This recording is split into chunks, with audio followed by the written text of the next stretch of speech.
Bom, gente, aqui é o Leão, bem-vindos a mais um vídeo nessa nossa querida vizinhança, né, que é o Homem-Aranha Teoria. Se não, sejam muito bem-vindos, se inscrevam, né, e vamos para mais uma review, resenha, né, da saga do Homem-Aranha.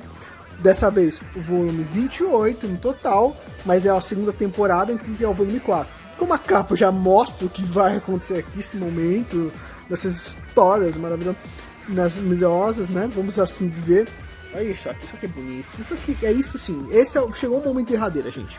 Nas Garras do Puma, que é a primeira história, que é onde começa, né, onde terminou a última edição, o volume 3, escrita pelo Tom DeFalco com o desenho do Roy Francis, que é simplesmente o Puma quando ia eliminar o Homem-Aranha. Ele começa, a Gata Negra chega, começa a ter um enfrentamento, e ele percebe que a Gata Negra é talvez a mais perigosa da dupla, né, que tem o poder de azar, né, que aumenta a possibilidade, né? E aí o Homem-Aranha tá ferido, ele volta pro apartamento dele e o Puma fica de tocaia. E aí o Peter tira o uniforme, a Gata Negra não consegue ficar, né, perto do Peter quando ele tá sendo, nesse momento, nessa época, sem a máscara, então ela acaba ficando a mula, né, ficando um pouco ali e depois fica a mula. O rei do crime fica ali meio que sabendo do que o Rosa fez, mandou um assassino. E aí um pouco depois o Puma vai, né, sai, a Gata Negra sai do apartamento, o Puma vai ficando de tocar até o Homem-Aranha ficar só. Só que nesse momento quem chega é a Mary Jane, né, e ela percebe a situação, o Peter, né, percebendo o sentido de aranha que o Puma vai atacar, joga a Mary Jane pra um canto, tranca a porta, e pega um simbionte e vai enfrentar o Puma cobrindo o rosto, assim, o Puma vê. E aí você começa a ter um enfrentamento que o Homem-Aranha leva pra fora do apartamento, enquanto a Mary Jane consegue entrar no apartamento e ver toda a zona. Aí começa a ter uma tensão entre o Puma e o... Não, Puma não, entre o Rosa e o Rei do Crime, né, mostrando quem é que manda na cena real, que o Rei do Crime tá falando pro Rosa, cancela o assassinato do Aranha, né. E aí tem uma luta bem equivalente entre o Homem-Aranha e o Puma, e você tem meio que, no final, o Homem-Aranha fica meio que interminada a luta dele com o Puma, e ao mesmo tempo você tem a galera informando que o Rosa cancelou o contrato com o Puma, pra não matar o Aranha, mas um outro carinha retorna, né? O Doente Macabro, o grande vilão do Aranha. Muita gente prefere o Macabro do que o Verde, né? Que é um grande vilão do Homem-Aranha. Enquanto a partir do Peter volta ao apartamento dele, você tem a grande revelação, que Mary Jane Watson sabe que Peter Parker é o espetacular Homem-Aranha. É um grande momento na cronologia disso aqui.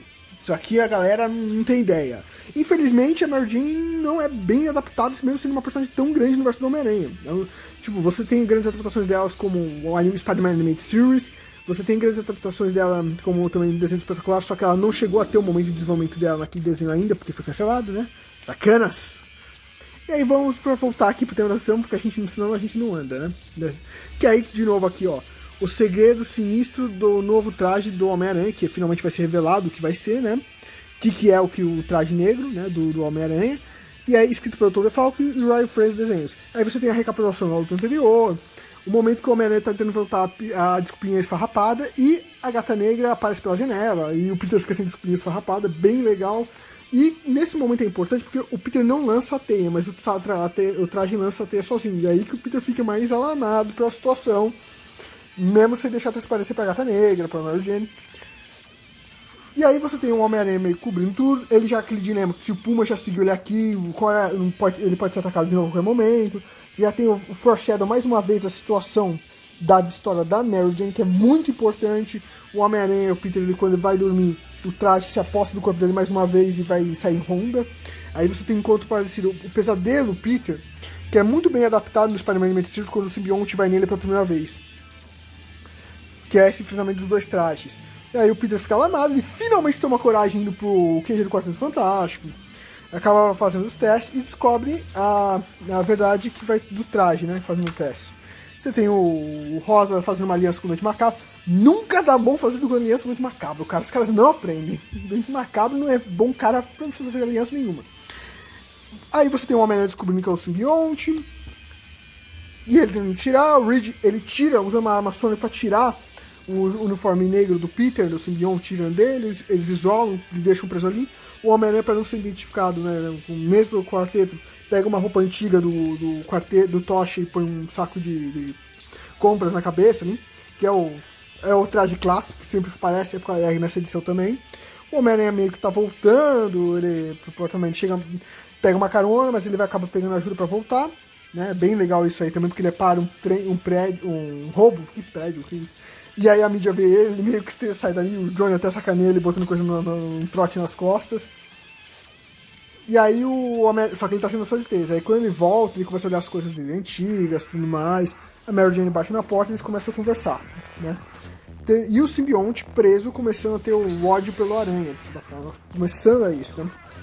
Aí aqui você já tem uma história que se passa entre o Peter deixar o apartamento dele depois, quando vai pro QG, e antes de chegar ao QG.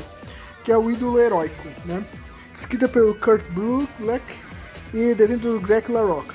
Que é uma história realmente que você tem meio que um parceiro do Capitão América, virando amigo do Peter, né? Que ele foi um Capitão América antigamente e tudo mais, quando o Steve estava congelado. Ele é meio que um Buck, né, do Steve também que voltou. E ele tem esse herói que ele é e o Homem-Aranha acaba trabalhando juntos, né? Eles viram best friends. É uma história que, se você não vai encaixar na cronologia nesse ponto, não faz muito sentido, porque o Peter tava cego pra ir lá, ele para até no cineminha, cara. Não faz sentido, mas a história é bacana. Você tem o treinador voltando, que é um cara bem legal pro Homem-Aranha enfrentar. E aí você acaba tendo o Homem-Aranha né, ajudando esse cara ajudando o Homem-Aranha. E eles acabam fazendo uma boa dupla e inspirando uma criança, né? A sair da vida do crime. Bem legal. E aí nós chegamos nesse anual, cara. Isso aqui é muito bom. Porque é uma história que a grande personagem desenvolvida é a Tia May, né? Tanto no passado quanto no futuro, né? No futuro presente. Escrita pelo Bill Mantlo e desenhos, né, do Gary Garmley e Sal Buscema. Cara, que história fantástica. Porque você tem a Tia May meio que um antigo amor que ela tinha quando ela era mais jovem, uma paixão que ela tinha quando ela era mais nova. Quando ela ainda não tinha ficado no Man Parker, meio que o Ben ia engatar ainda. Enquanto isso, o cara, né, esqueci o nome dele agora, que é meio que um noivo da Tia May aqui, não é meio não, ele é um namorado noivo do Tia May ali no tempo presente. E meio que na pensão dos Parker, o Peter tá brigado com a Tia May, e ele fica assim, a Tia May tá meio que nesse lance de ela ver no presente e ver o passado. Por exemplo, ela vai num lugar que hoje em dia é mega perigoso, mas antigamente era meio que um paraíso, vamos assim dizer. E aqui, ó, o Ben na memória dela, que é o tio Ben, né? E aí o Parker, que eles estão, e o Peter seguindo, tentando achar, investigando pra ver quem que é o cara, pedindo informações, que é o cara que estaria ali, e é bem interessante a mensagem que a história passa, né? Até do amadurecimento da Tia May, da evolução da personagem, mostrando que a vida do crime não compensa, né? É bem legal você ver isso aí, e o Peter no final ele não toma decisões ali, a Tia May que toma, é meio que uma amadurecimento da Tia May, e o Peter só fica de olho, pegando segurança pra ela. Enquanto a partida você tem no final ela se engatando e o Homem-Aranha só observando, né? E aí nós temos a próxima história, que é escrita pelo Bob Danate e desenho do Roy Randall, né? Que é uma gata negra que tem um encontro com o Homem-Aranha, que o Homem-Aranha deu um presente pra ela, né? Que é um vaso, ela ia usar, o vaso sumiu, ela foi roubada, e aí acaba ela tentando despistar o Aranha pra tentar achar o negócio ali, que ela foi roubada, de quem foi, que acaba sendo no final uma coisa, meio uma brincadeira com a Felícia de um pessoal, não vou falar de que é porque eu quero que vocês leiam a história, mas de uma coisa a ver com ela, que não era perigoso, mas e o Homem-Aranha, e ela com medo que o Homem-Aranha tipo desligasse que ela perdeu o presente que ele deu pra ela agora, e o Homem-Aranha nem se toca. É bem legal realmente essa história. E finalmente chegamos a relembrando todos os meus passados. Isso aqui é mega importante na cronologia do Homem-Aranha. É de volta, e ela é escrita pelo Tom DeFalco, cara gigante, né? E o Roy Frakes no desenho. E é interessante porque essa é a história que muita gente tem que conhecer para conhecer a Mary Jane. Que ela vai contar a origem dela, como os pais dela se conheceram na faculdade, né? Porque ela tem medo de relacionamentos sérios, né? Vamos assim dizer. E que ela, a festeira, é meio que uma máscara. A Mary Jane é mais santa do que a Gwen, se a gente for analisar. Porque a história dela é bem pesada, né? E assim como a Homem-Aranha, o Peter usa uma máscara, vamos assim dizer, a Mary Jane também. Aí você tem simplesmente o casamento ali, a Mary Jane, o pai dela tem duas filhas, né? A irmã e ela. O pai sendo um cara frustrado no que queria fazer, descontando meio que nas filhas. A Mary Jane aprendendo a, vamos assim dizer, atuar, ao ser a palhaça para ninguém reparar que ela tá sofrendo. A irmã indo mais na dança.